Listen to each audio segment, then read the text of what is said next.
speedometer 0, and fuel consumption 0.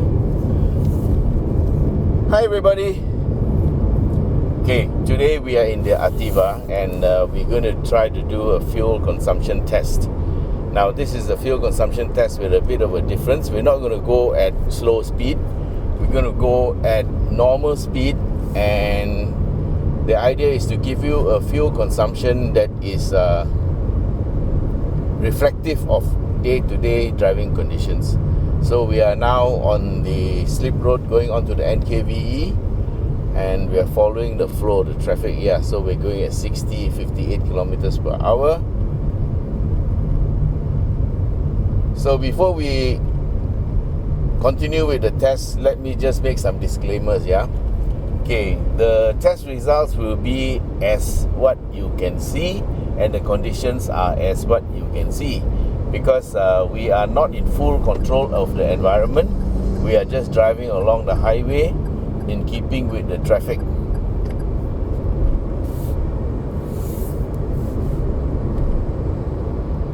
So just to recap, the Ativa runs a 1 litre 3-cylinder turbocharged engine, and drive is to the front wheels through a 7 virtual speed D CVT, and D stands for dual mode. And so what happens is at higher speeds, a gear engages to relieve the CVT chain, and that is supposed to prolong the life of the CVT, the belt, and also to give a little bit better fuel consumption.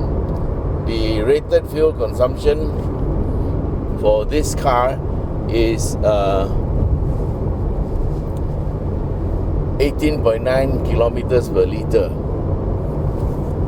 And right now, okay, we just started and we have 21.7 kilometers per litre. Already it's showing that. Okay, having said that, let me just qualify that we are basing it totally on the vehicle's instrumentation. There is no calibration that was done. What you see is what you get.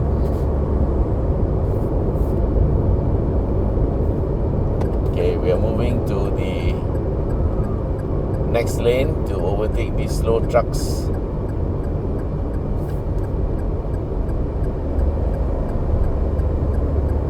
This is exactly what you would do if you're driving this vehicle on this road. So I'm just using normal but gentle acceleration, yeah, not trying too hard to put it flat on the floor. So these are just standard good practices you can have for driving to the best ability to get fuel economy. So as you can see, we are now doing about 90 odd kilometers per hour, and just now we went a little bit above 100 to overtake.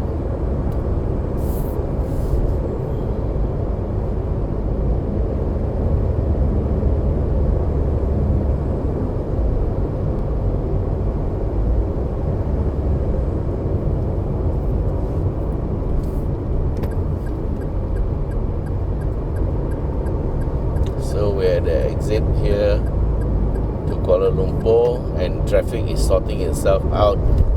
Some keeping to the left, some keeping to the right. We are keeping to the left because we're heading towards Ipoh.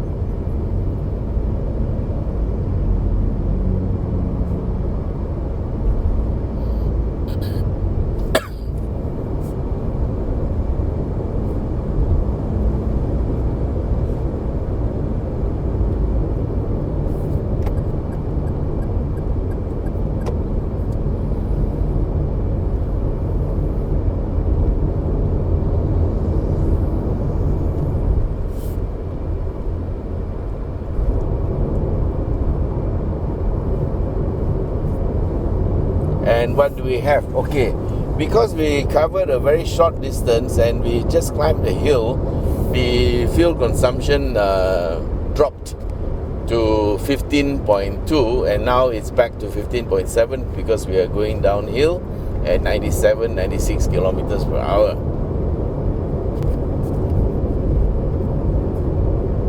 Oh, you can't see the meter, but it's 90 plus. Sorry, I'm going to try to change the view to wider angle.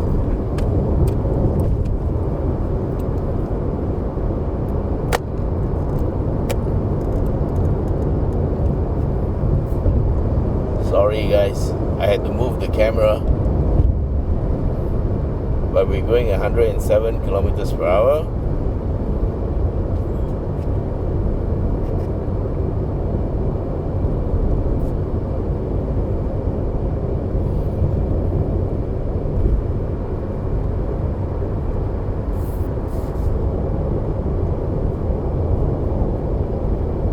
And we are exactly at 18.9 as per the mooted amount, and we have gone a bit beyond 19.1. Okay, having said that, we took it up the Genting, and when we were pushing it up the mountain, of course it was a lot more, yeah. I don't know the exact numbers, but we used up quite a bit of fuel. In fact, about half the tank going up to Genting and back yesterday.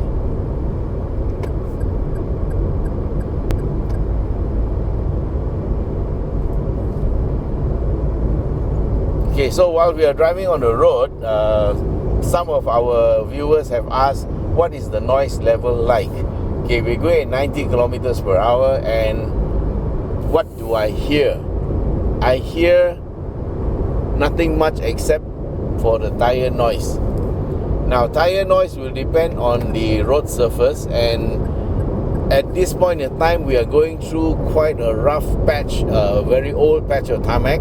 We are somewhere near the Sungai Buloh interchange, and we're going 100 kilometers per hour, and all I'm hearing is actually the tires. Yes, the speed limit is 110, but we'll just stay at this speed. We're actually overtaking cars, yeah, and of course there are cars overtaking us. We are keeping to the second lane, the extreme left lane being, well, I would like to let the trucks go on that, and we go on the second one, and everybody's going at about 95 to 100 kilometers per hour on this track. So it's 4 lanes, and this is the early morning traffic. We have gone 11 kilometers and we have got 19.3. Yes, so if you had noted, there's a bit of change in the noise level because the road surface changed to a more coarse surface, and the sound actually became louder. So most of the noise you will hear will be from the tires. Now at this speed, which is now 110 or 112, you still cannot hear the engine nor the gearbox.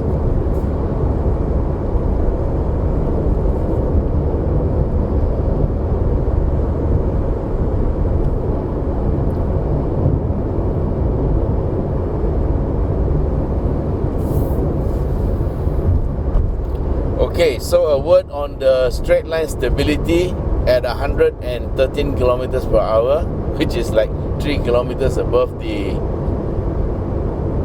mooted speed limit. Yeah, 2 kilometers. We're just trying to hold it around 110 again. And the Ativa actually holds the road very well.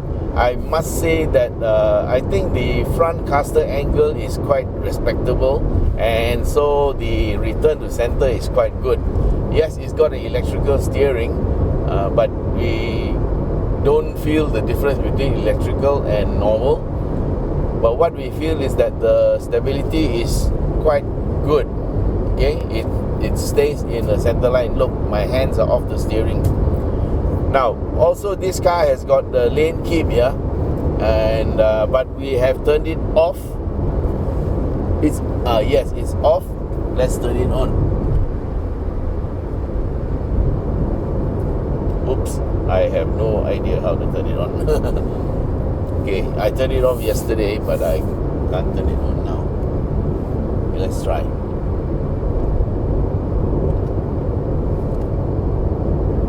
Nope, I can't figure it out, and it's dangerous to do it on the move, so let's forget it. But yes, I drove it yesterday, and the lane keep actually works.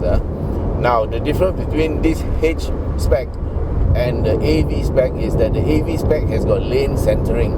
Lane centering is a system that keeps you between two lines, but lane keep assist only lets you bounce between the left and the right line. So, you know, if you go too near the left, it will push you back, then you will slowly move to the right, then it will push you back. So that is normal lane keep. Lane centering, what Perodua calls the system for the AV spec, is also known as lane tracing in automotive language. So the H-spec does not have it. Another thing that the H-spec does not have is the adaptive cruise control. I'm not sure if it has a standard cruise control, but I don't see the button. It might be here. Nope, you don't have standard cruise control. Only the AV spec has got adaptive cruise control. Okay, a bit of report on the fuel consumption. We're going at around 105, and we have got 18.8. Yeah, maybe I wasn't paying so much attention, but 18.8, 18.9. It's quite close. Of course, we have the aircon on, and being Malaysian, my aircon is on, very, very cold. Yeah, air conditioning will take about 0.3 of a litre for every 100 kilometers. So that will affect fuel consumption a little bit. Okay, now what we're going to do is we're going to take the left junction up ahead, and we're going to go to Kuala Selangor, because we are going on a fishing trip. Fishing trip in the sense that we are going to go to the fishmonger, the wholesaler in Kuala Selangor, and I brought a big ice box, which is very good because the Ativa has got a large enough boot to carry an ice box. And actually the Ativa, I think it has 330 litres of boot space, which is quite respectable. Of course, if you need more space, you can always fold down the rear seats.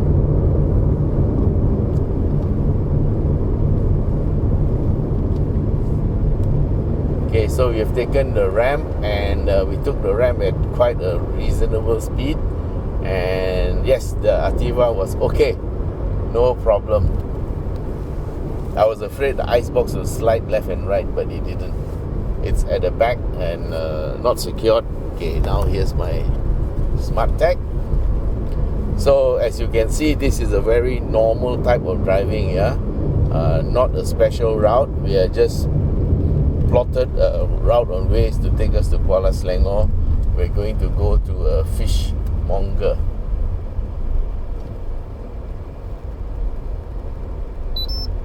And of course, we'll go to the rice mill and buy some rice to cook porridge with. They got some very good rice there. Okay, to go to Lumut, we have to take the E25, the Lata. Okay, that way goes to Rawang and Kuantan. And this way, the next exit will take us to Kuala Selangor by the Lata Highway.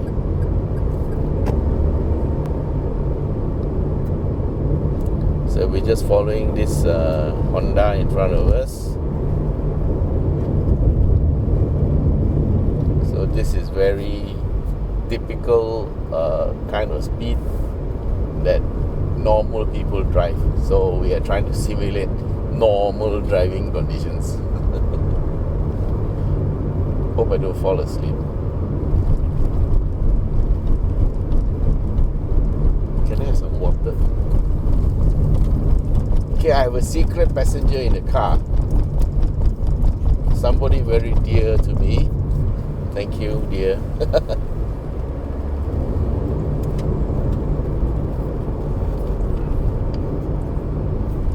Actually, doing this car testing is quite thirsty work, so I must keep myself hydrated. Okay, we are going to overtake. So we are doing a fuel economy run, and we are overtaking cars. Fantastic. Okay, so the one thing that I'm doing in order not to waste fuel, is to have only gentle acceleration, and that actually is good enough to save maybe 15-20% of fuel just by doing that alone. So guys, if you want to maximize the fuel economy in your cars, any car for that matter, so it doesn't matter what is the base fuel consumption, you can improve 10-20% just by using light throttle, and minimize the use of brakes, things like that. Of course, if it comes to road safety, like for example, something happens in front of you, of course you brake, okay? And if you have to accelerate to get out of danger, just accelerate. So don't get into trouble just because you say that YSCOM told you not to brake, not to accelerate, when it comes to safety, braking and acceleration, if it helps you, yes, by all means do it. For that moment alone, forget about fuel economy, forget about not braking. Okay, so but the rest of the time, gentle throttle, and a lot of cars also nowadays also have coasting function, where when you lift off, the gearbox disengages. Of course, it doesn't happen here. And also when you lift off, fuel is cut off to the engine, so the engine just runs on whatever fumes are inside there, so that saves fuel. So most cars do cut off the fuel when you lift off.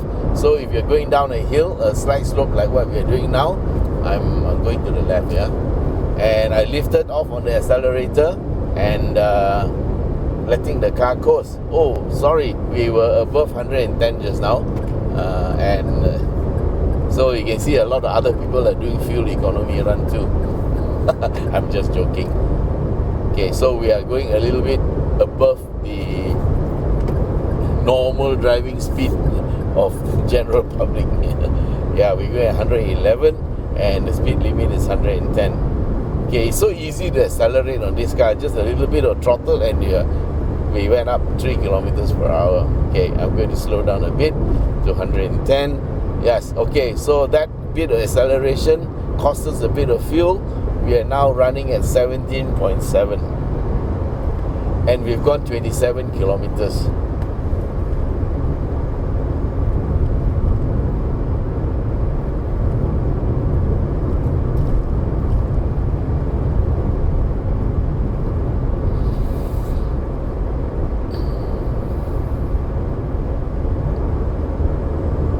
Okay, mind you, this is highway driving, and in the city, if you stop and start a lot, that might affect your fuel economy a bit. And yes, in the city, if you have traffic light, then you might want to turn your engine auto start stop on. I have turned ours off, I think. No, let's see. Okay, that is off. Of course, we are not going to do any stop starting in the middle of nowhere on the highway, so it doesn't really matter when you are traveling on the highway.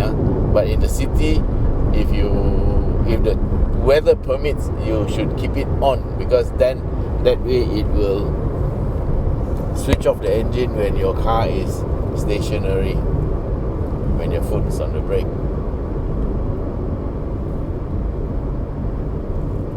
Smart tag. Why do I follow this lane? I should follow this lane. Smart tag. It says litre sahaja. Yes, it works. Okay, and we have got 17.8. So as usual, we are doing gentle acceleration and make it a point to move over to the left so that other people can overtake you, yeah? Just because you want to save fuel doesn't mean you are allowed to make a nuisance of yourself.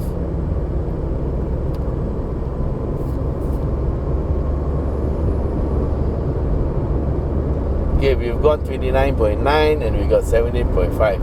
Okay, let's see if we can do 19.8 going at normal speed when we hit 50 kilometers.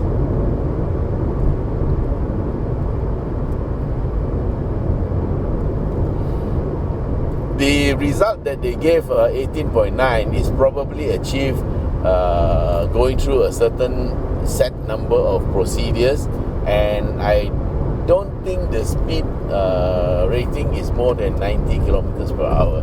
So we are going at 110, so I think we may not be able to hit the 18.9, but guys, 17 point something is still very commendable, yeah? I'm sure if I go slower at 80 to 90 kilometers per hour, we can hit the number. But what we're trying to show you is a real world number.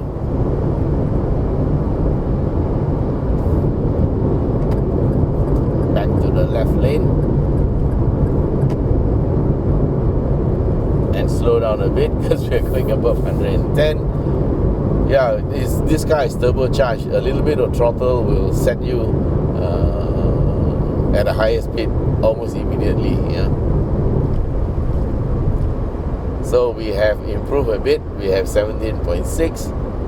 Okay, our target is to hit see the reading at 50 kilometers, and we have gone for 32, so another 17 or 18 kilometers more to hit 50 kilometers, which I think is a long enough distance, not too boring, but enough for you to determine a good average fuel consumption.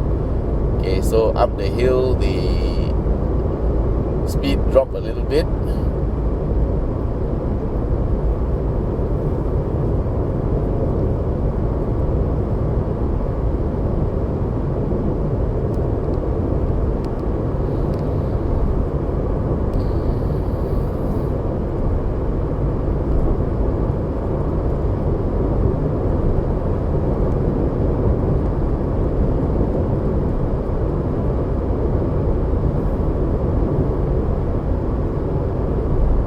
So you see the fuel consumption improves a little bit when you are going downhill, then it drops a little bit when you are going uphill.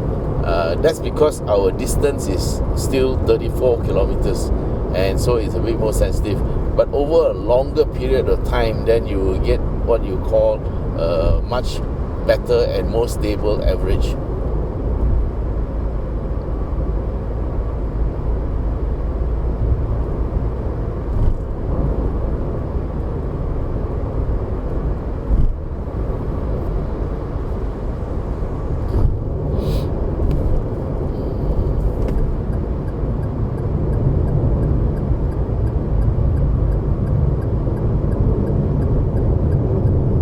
That's a very old answer there. Well, we used to have a joke. If you have any questions, I have the answer for you. So lame. Okay, we've got 17.7. So it looks like we're going to be in this threshold, yeah, between 17 to 18. So we are a little bit off, but I think that's because of the air conditioning.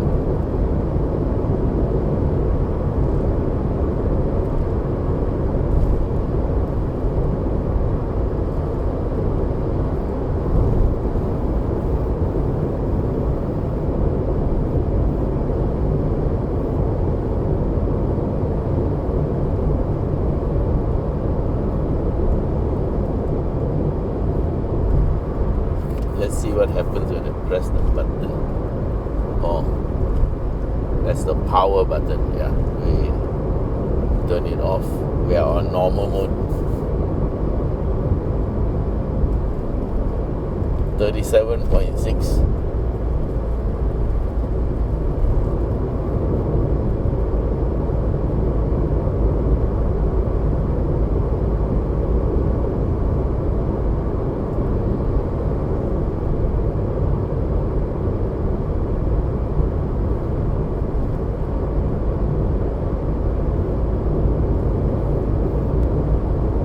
There's also something called critical speed. If you drive too slow, there's a chance that your fuel consumption might not be good, because your CVT won't be at top gear, and also your load on the engine, there is always a sweet spot somewhere where the load is just nice and light and the engine is not working very hard.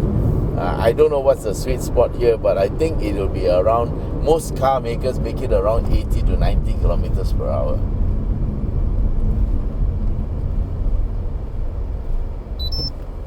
For a moment I thought the smart tag wasn't going to work, but it did. A bit delayed, but still. Okay, so guys, those of you who have been listening to the engine sound, yes, you can hear the engine a little bit now as we're accelerating up.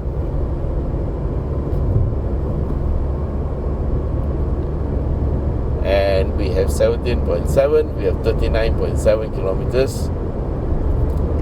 Move again to the left hand lane.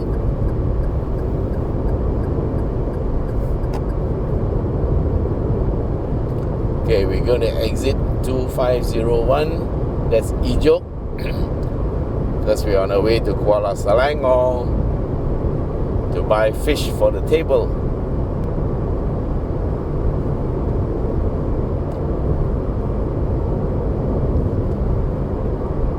Actually, you save about 25% on the fish price if you buy directly from Kuala Selangor, because it costs money to send it down, and of course there's another trader down in Kuala Lumpur or PJ, and so if you buy from the wholesale market or the wholesaler, it's a little bit cheaper.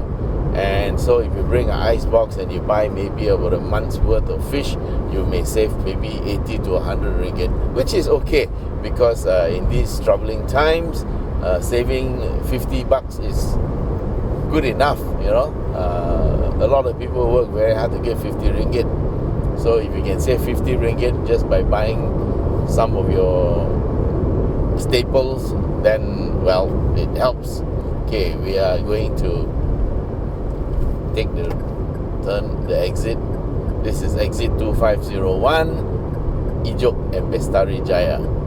And of course, it also goes to Kuala Selangor and Lumut.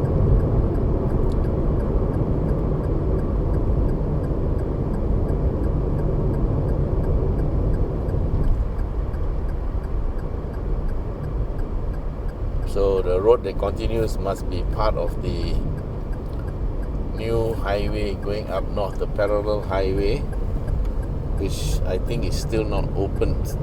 Some parts are open, but not all. Okay, we've done 42.7 kilometers and we've got 17.8. We hit 17.9 momentarily. And let's just see. Okay, I'm doing some gentle acceleration. I'm just trying to see whether we can get 18.9. It doesn't look like we can, but nevertheless, it ain't over till it's over. There's a truck there, broken down, so we need to be careful.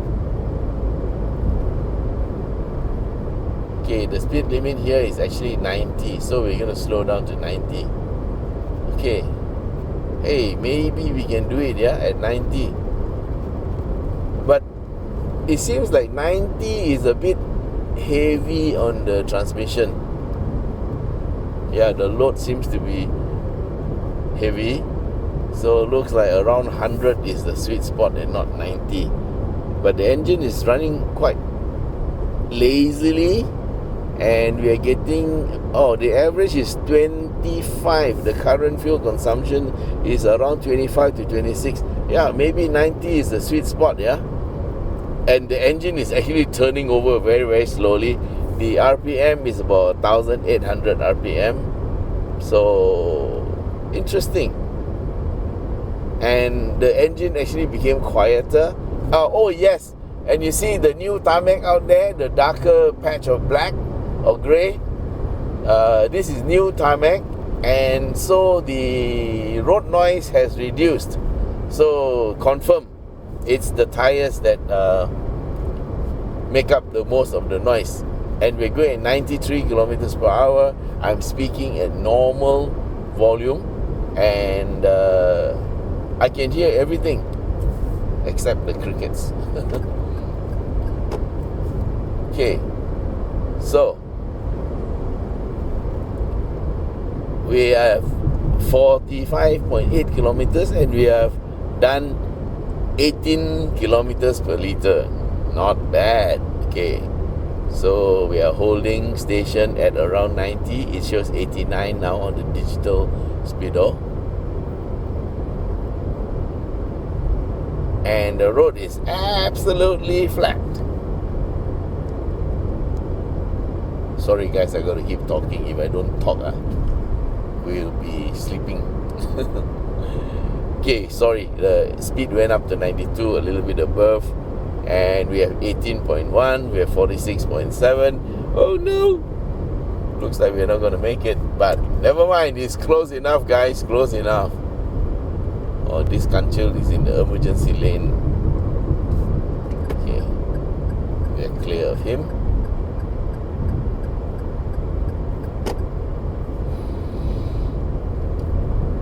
Oh, a couple of years ago when we came this way, they were building this road. I'm glad to note that they have done a great job. Somehow there's a king in the road there. Somebody started building from there, from the front, and somebody started building from the back, and in the middle the road they kind of like missed. So they had to do some adjustment there. That's the only explanation I can give for it. Okay, we are almost there. We have 18.2.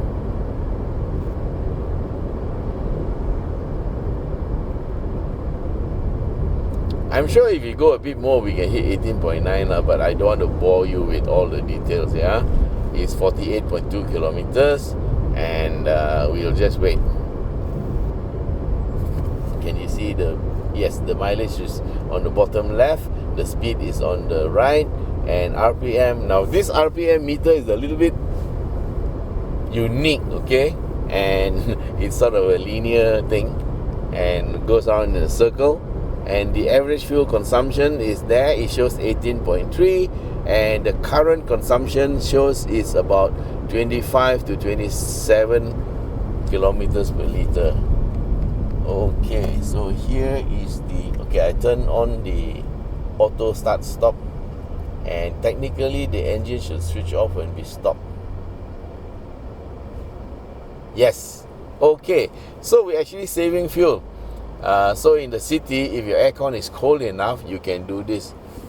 And so right now the aircon is just running on the blower because the compressor is not running, and of course the temperature will start getting warmer and warmer, and we are waiting for the traffic light. So as long as I keep my foot on the brake, the engine is not running, and we are maintaining the 18.4 kilometer per litre fuel consumption.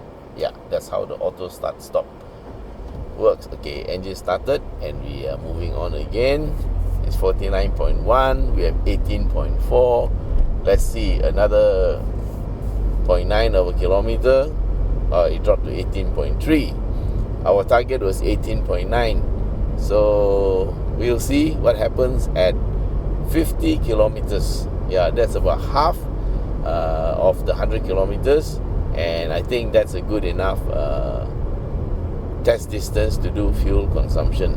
Of course, in real life, conditions may vary and the results may vary, but so like I said before, what you see is what you get. 49.8, 49.9 coming up, yes, and